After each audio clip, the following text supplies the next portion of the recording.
Olá pessoal, hoje seguindo a nossa devocional estaremos falando sobre a segunda carta de Paulo aos Tessalonicenses.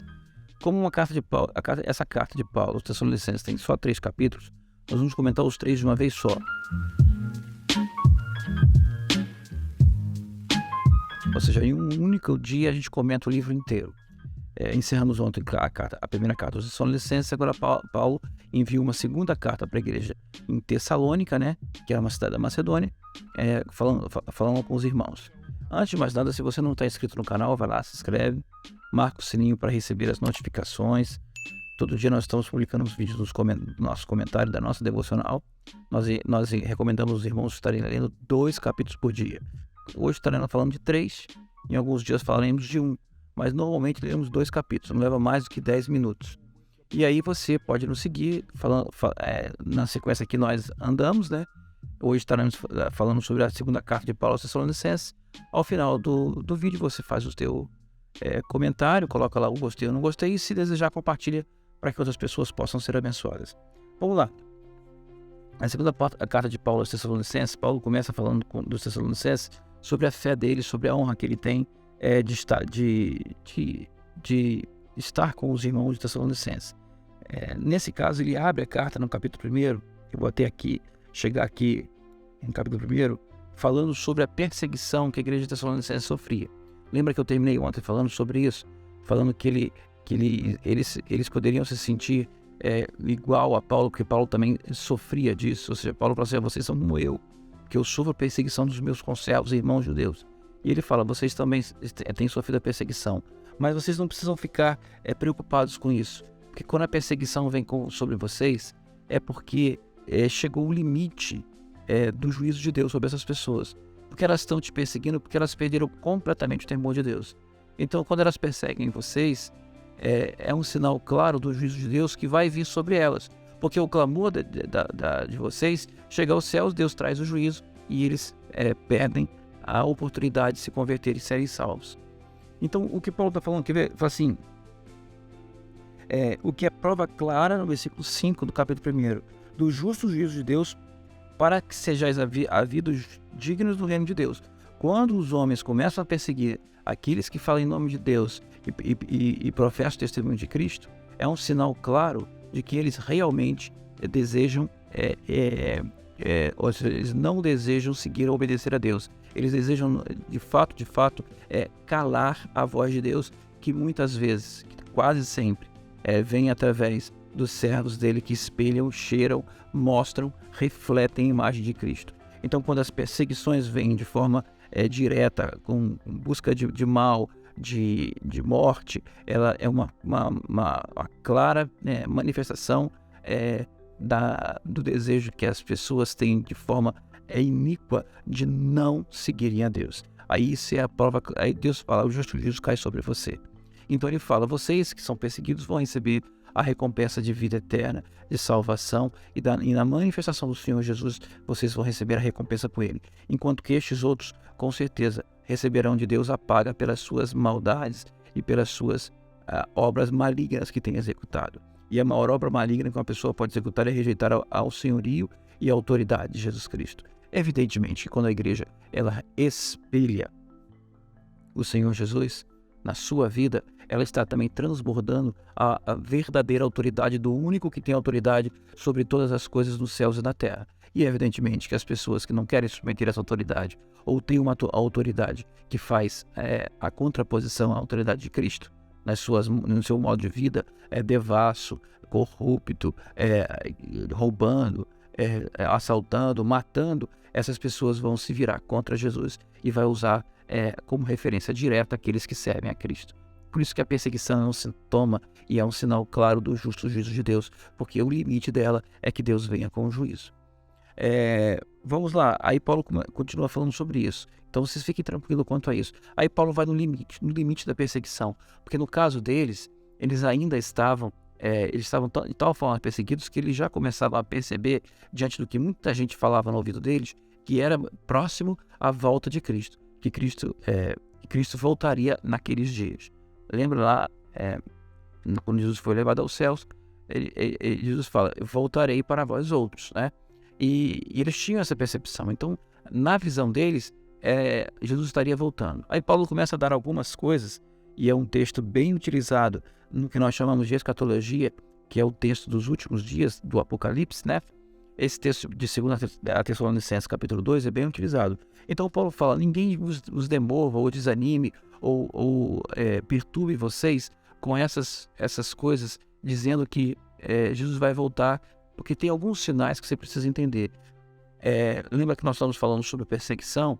Então, antes que se manifeste o homem da perdição, que eu entendo nesse texto ser o anticristo, inclusive algumas versões bíblicas tratam como anticristo, antes que esse homem da perdição se manifeste, Jesus não vai voltar.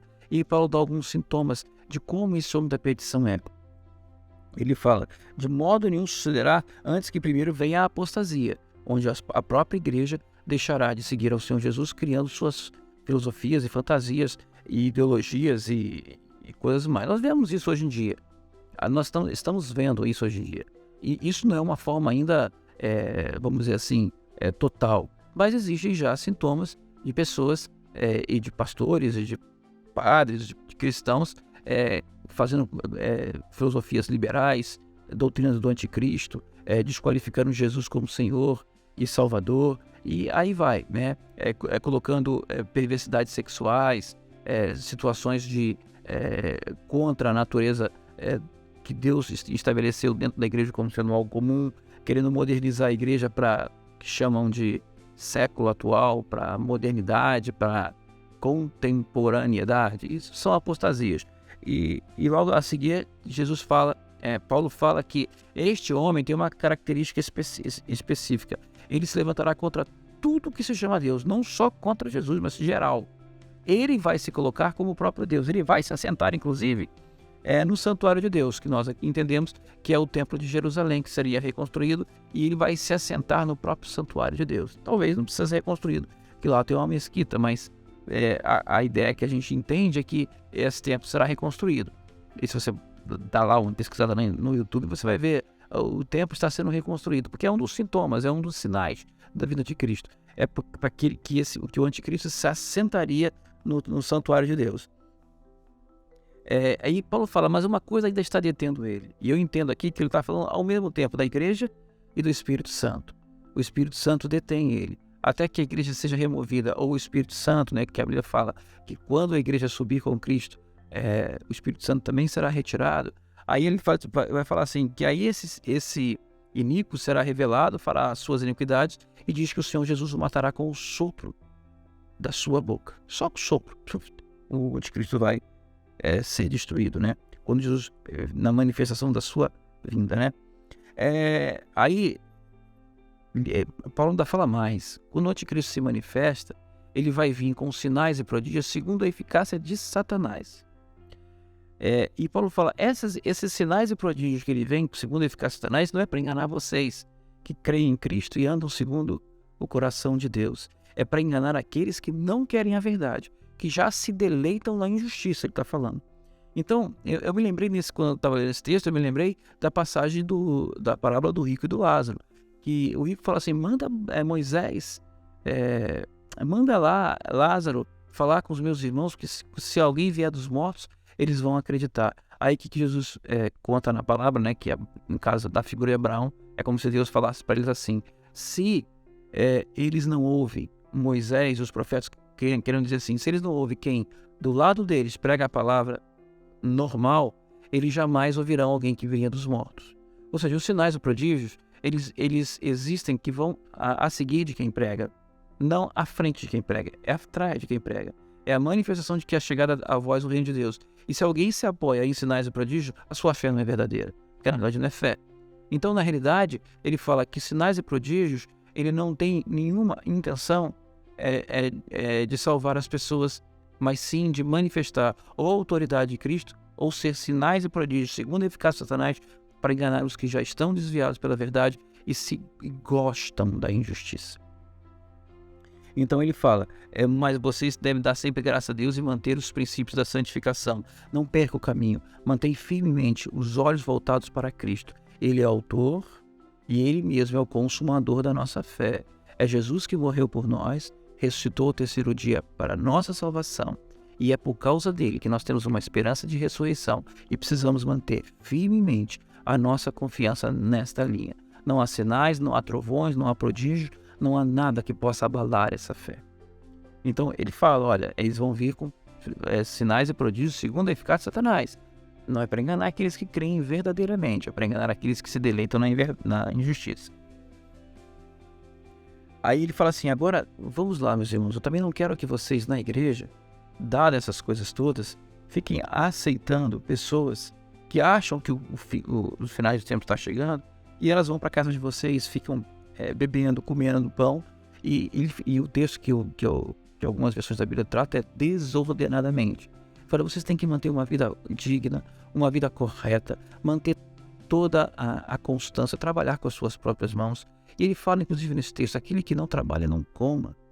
Ele fala, aquele irmão que não anda segundo as tradições que Paulo fala, né, que eu passei para vocês, de trabalho, de buscar o próprio sustento, de não ser pesado aos outros, de trabalhar com as mãos para servir as pessoas. Esse nem se nomeie no meio de vocês, não percam tempo com eles, não ficam gastando o esforço de vocês para aqueles que estão no meio de vocês e que andam, que ele chama desordenadamente, não anda de uma forma correta, ordeira, trabalhando e vivendo uma vida simples, simples no aspecto de que comum, trabalhe, faça a obra, pregue o evangelho. É isso que Paulo fala, e essas recomendações que Paulo fala para os Tessalonicenses.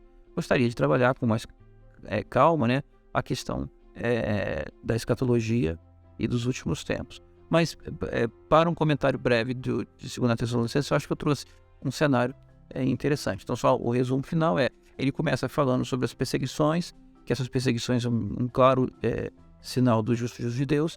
Depois ele fala que o limite das perseguições está no anticristo, para não ficar perturbado. Ele dá algumas dicas de quando a vinda de Jesus tem alguns sinais em que eles acontecerão. Relembrando o texto anterior, não vos convém saber tempos ou épocas. E termina sobre o comportamento certo que a igreja tem que tomar nos dias atuais, que os irmãos têm que tomar, que é um comportamento ordeiro, sem se aproveitar dos outros, trabalhar com as próprias mãos e usar como exemplo o exemplo que Paulo deu, se esforçar para não ser pesado a ninguém e abençoar as pessoas com o seu próprio trabalho. Jesus possa acrescentar essa palavra e dar mais discernimento e sabedoria, em nome de Jesus.